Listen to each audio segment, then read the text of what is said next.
Bonjour, Thierry Gandiot du service culture pour une petite page cinéma d'avant les Césars. Alors cette année, écoutez, la moisson des nommés est très très riche. Alors évidemment, il y a un film qui écrase un petit peu tous les autres, c'est La vie d'Adèle d'Abdelatif Kechiche.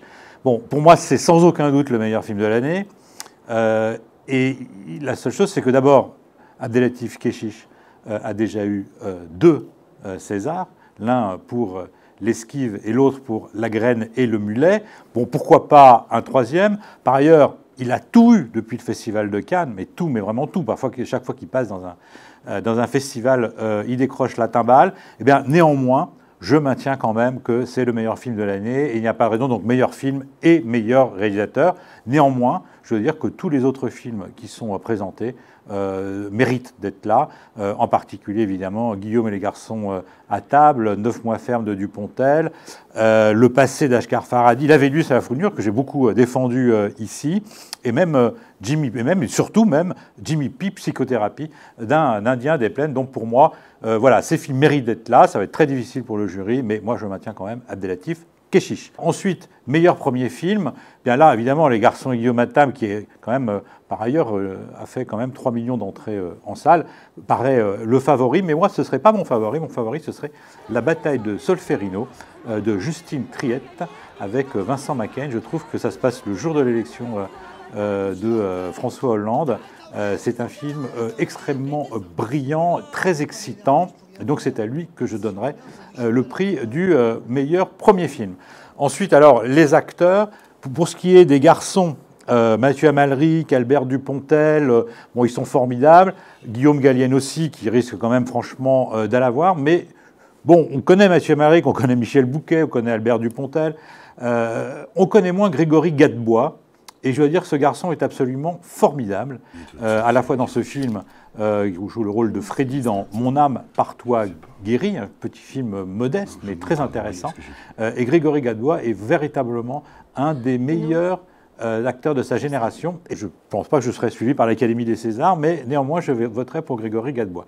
Meilleure actrice, alors là il y a vraiment des très très belles actrices, au moins aussi importante et belle que celle qui est derrière moi. Fanny Ardant, bien entendu, Bérénice Bejo, Catherine Deneuve, Sarah Forestier, Sandrine Kiberlin, Emmanuel Seigné, Léa Seydoux. Alors Léa Seydoux, évidemment, elle est formidable dans le film d'Abdelatif Kechiche, de même que d'ailleurs Adèle Exarchopoulos, qui elle est nommée comme meilleur espoir féminin. Alors ça, je lui donne tout de suite, hein, meilleur espoir féminin, Adèle Exarchopoulos. Et pour ce qui est de la meilleure actrice, bien, moi, je le donnerais à Emmanuel Seigné, dans le rôle de Vanda, dans La Vénus à la fourrure. Elle est extraordinaire du début jusqu'à la fin. Elle arrive comme une espèce de souillon, les cheveux tout mouillés, limite vulgaire, enfin même pas limite d'ailleurs, totalement vulgaire. Et petit à petit, elle va développer son personnage jusqu'à renverser complètement la situation. Elle est brillantissime, donc pour moi, Emmanuel Seigné. Meilleur acteur dans un second rôle, pas l'ombre d'un doute, Nils Arestrup, dans le rôle de Claude Maupas dans Quai d'Orsay. Si vous ne l'avez pas vu, allez le voir, il est géant. Meilleure actrice dans un second rôle, alors là, nous avons la lutte entre Marisa Borini, qui donc est la belle-mère de notre ancien président de la République, et Julie Gaillet, qui est la supposée nouvelle amie du président actuel de la République.